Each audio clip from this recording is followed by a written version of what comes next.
یہ لوگ جو لڑکے جم میں جاتے ہیں نا, 3-4 گھنٹے جم میں لگا رہے ہیں ڈولے شولے بنانے میں. میں ان سے اکثر کہتا ہوں جم میں جانا چاہیے, ضروری ہے اس زمانے میں. یہ تم کیوں جا رہے ہو؟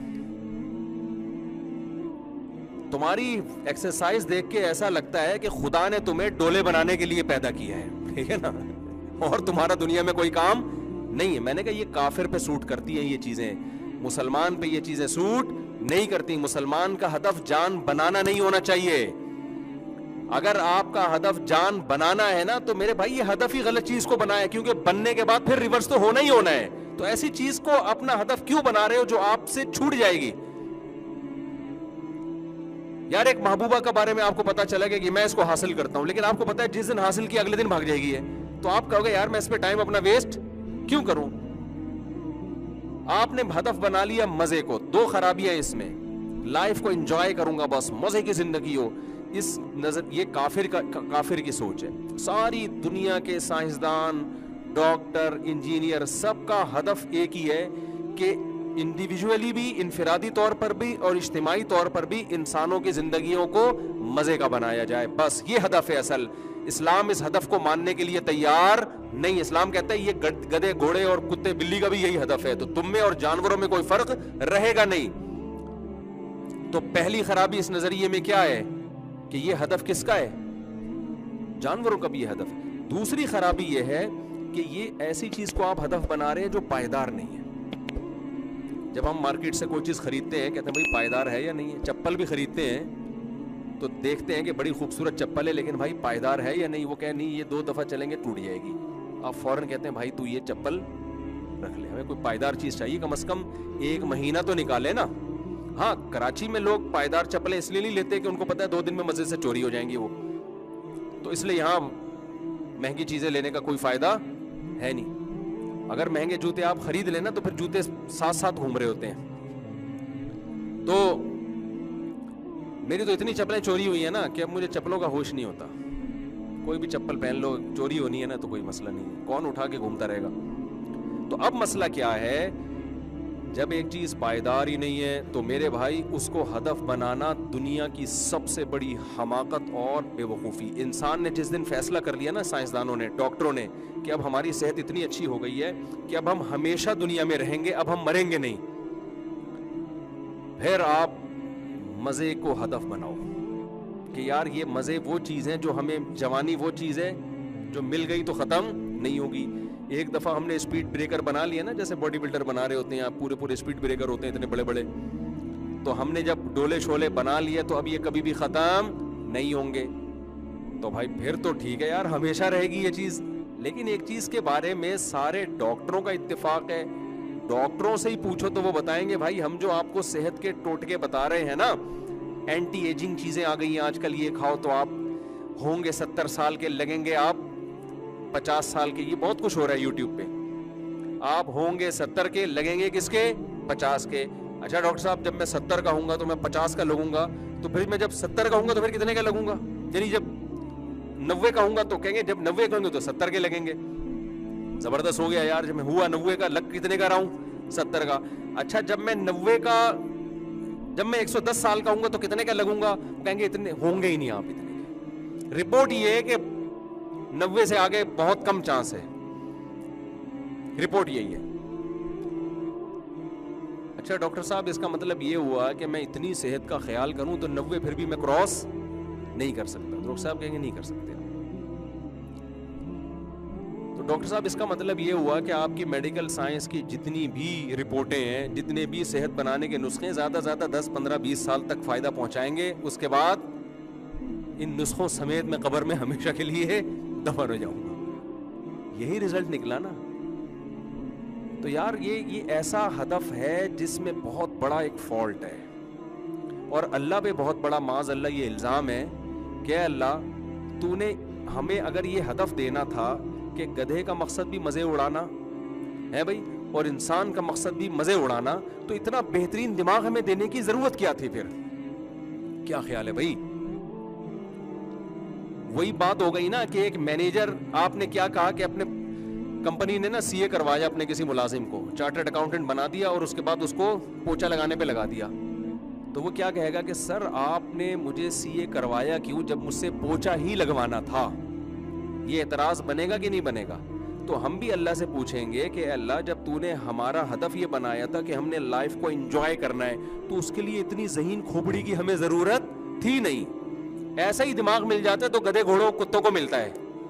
اتنا کافی تھا مزے اڑانے کے لیے, بلکہ اس میں سب اڑا لیتے ہیں. ابھی تو دماغ زیادہ دے دیا, کچھ تو بڑے مزے اڑا رہے ہیں, سونے کے نوالے کھا رہے ہیں, اور کچھ لوگوں نے ظلم کر کے دوسروں کے منہ سے جتنے جو ضروری مزے ہیں نا وہ بھی نہیں مل رہے ان کو. آپ کو پتا ہے دنیا میں کتنے ملکوں میں غریب کو 2 وقت کی روٹی نہیں مل رہی کھانے کی, اور وہ ان قوموں کی وجہ سے نہیں مل رہی جو بڑی ایجوکیٹڈ پڑھی لکھی قوم ہے, انہوں نے ان کے وسائل پہ قبضہ کیا ہوا ہے. دنیا میں بہت سے ملک ایسے ہیں جہاں ان کے پاس لوگوں کے پاس کھانے کے لیے روٹی نہیں. ایک دفعہ تبلیغ جماعت گئی افریقہ کے کسی کنٹری میں, انہوں نے کہا کہ ہم نے وہاں لوگوں کو دیکھا ہے کہ مہینوں مہینوں ان کو گوشت کھانے کو نہیں ملتا, پتے ابال ابال کے کھاتے ہیں. اس سے تو وہاں کا گدھا اچھا ہے یا نہیں ہے؟ اس کو اس کی اوریجنل خوراک مل رہی ہے, انسان کو اس کی اوریجنل خوراک نہیں مل رہی. تو سوال پیدا ہوتا ہے, اے اللہ اگر تو نے ہمیں مزے اڑانے کے لیے پیدا کیا ہے تو اے اللہ تو نے پھر ہمیں اتنا بہترین دماغ دیا کیوں ہے؟ اس سوال کا جواب نہ سائنسدانوں کے پاس ہے نہ ڈاکٹروں کے پاس ہے. یہ بات بھی ہمیں کون بتائے گا؟ جو اللہ کے بھیجے ہوئے سفیر ہیں. اللہ نے ان پہ اپنے کلام کو نازل کیا اور اللہ نے بتایا کہ میں نے تمہیں جو اتنا بہترین دماغ دیا, اور آدم علیہ السلام کے بارے میں فرشتوں کو حکم دیا کہ ان کو سجدہ کرو, جنات کو حکم دیا ان کو سجدہ کرو, یہ سب سے افضل مخلوق ہے. اس کی وجہ یہ ہے کہ میں نے تمہیں لیبلوکم ایکم احسن عملا, یہاں کے لیے پیدا ہی نہیں کیا ہے. میں نے تمہیں پیدا کس کے لیے کیا ہے؟ آخرت کے لیے پیدا کیا ہے. یہاں تمہاری آزمائش ہے, امتحان ہے. امتحان بے وقوفوں سے نہیں لیا جاتا, امتحان ہمیشہ ذہین لوگوں سے لیا جاتا ہے. جانور کے پاس صرف مزے اڑانے تک کی کھوپڑی ہے, وہ امتحان کے قابل نہیں ہے. انسان کو جو ذہانت دی ہے جج کرنے کے لیے کہ اچھا کیا ہے برا کیا ہے, تاکہ اچھے کو اختیار کرے اور برائی سے بچے. سمجھ میں نہیں آ رہی میرا خیال ہے بات؟ تو مجھے اور آپ کو جو اللہ نے میرے بھائی پیدا کیا ہے نا جج کرنے کے لیے کہ ہم اپنی کھوپڑی سے دیکھیں کہ صحیح کیا ہے غلط کیا ہے, جو صحیح ہے پھر اس کو فالو کریں, اور جو غلط ہے ہم اس سے بچیں. اگر ہم اس کام کے نہیں ہے نا تو آپ جو مرضی صحت بنانے کے ٹوٹکے استعمال کریں, جم جا کے آپ موٹے تازے ہو جائیں, آپ کو جس ہدف کے لیے پیدا کیا تھا اسی کو فوکس نہیں کر رہے تو آپ میڈیکل سائنس کے سارے نسخے استعمال کر کے, آپ کاروبار کے سارے طریقے استعمال کر کے بھی خدا کی نظر میں کیا ہے؟ ناکام ہے آپ. کہ جو کام دیا تھا اس کو تو فوکس کیا نہیں آپ نے. جو اللہ نے آپ کو کام دے کے بھیجا تھا اس کو تو آپ نے فوکس کیا ہی نہیں. تو بار بار یہ بات دماغ میں بٹھا لو کہ دنیا آپ کو جس طرف لے کے جا رہی ہے نا, اللہ اس راستے کو 100% غلط سمجھتا ہے. آپ سوشل میڈیا پہ بیٹھو گے, آپ ڈرامے دیکھو گے, آپ فلمیں دیکھو گے, آپ گھر میں بات کرو گے, سب کی بات A to Z کہاں سے شروع؟ دنیا سے شروع ہوتی ہے اور ختم کس پہ ہوتی ہے؟ دنیا پہ ختم ہوتی ہے. آپ دوستوں کی محفل میں بیٹھے ہو, کیا بات ہوتی ہے؟ ابھی کیا کما رہا ہے تو؟ یہی بات ہوتی ہے نا, تیری ارننگ کتنی ہے یار؟ ابے میں تو یہ آج کل میں نے طوطوں کا بزنس شروع کیا ہے. ہاں سنا بڑا اچھا چل رہا ہے. اس کا ہمارے مقصد حیات سے کوئی تعلق ہے؟ کیا کر رہا ہے یار؟ میں رکشا لے لیا میں نے. ہاں یار سنا ٹیکسی زیادہ آج کل کس میں. اور سنا تو کیا کر رہا ہے یار؟ میں نے سنا ہے مفتی صاحب سے چارٹرڈ اکاؤنٹنٹ کی تنخواہ 40 لاکھ روپے ہوتی ہے. ہوتی نہیں ہے, یہ ذہن میں رکھنا. کوئی ایسا نہ ہو سی اے کر کے پھر مجھے بولو کہ یار اتنا پڑھ لیا. پاکستان میں نہیں ہوتی. تو باہر ایک صاحب تھے باہر سی اے کیا انہوں نے, تو ان کی 40 لاکھ تنخواہ تھی پچھلے سال. انہوں نے مجھے بتایا, تو اس سے مجھے پتا چلا سی اے والے کی کتنی ہوتی ہے بھائی. لیکن جس محنت کے بعد ان کو 40 لاکھ دے رہے تھے نا, میں نے کہا بھائی اس سے وہ 40,000 والا زیادہ بہتر ہے جو تمیز سے سکون سے زندگی گزارتا ہے. وہ بھائی سارا دن تو وہ کیلکولیشن میں لگے رہتے تھے بیٹھ کے. تو میں نے کہا ایسے پیسے کا کرنا کیا ہے جس سے آپ کی کھوپڑی کسی کام کی نہیں. ایک تو پڑھ لیں, سی اے کریں, کوئی ایسا نہ ہو کہ ایک تو ویسے ہی ایجوکیشن میں ہم لوگ پیچھے ہیں, اس کو میں زیادہ نہیں چھیڑتا. لیکن بہرحال مجھے بڑا اشکال ہوا کہ یار اتنا پڑھ کے کمانے کا فائدہ کیا. تو دماغ آدھا تو دماغ زندگی تو برباد ہو گئی نا. میں نے کہا اس سے بہتر تھا آپ کوئی بزنس کر لیتے, کسی سی اے والے کو رکھ کے اس کو تنخواہ دیتے آپ. کیا خیال ہے؟ ٹھیک ہے نا. اچھا یہ اتنے ایجوکیٹڈ لوگ ہوتے ہیں نا, یہ ملازمت ان لوگوں کے پاس کر رہے ہوتے ہیں جو میٹرک پاس بھی نہیں ہوتے.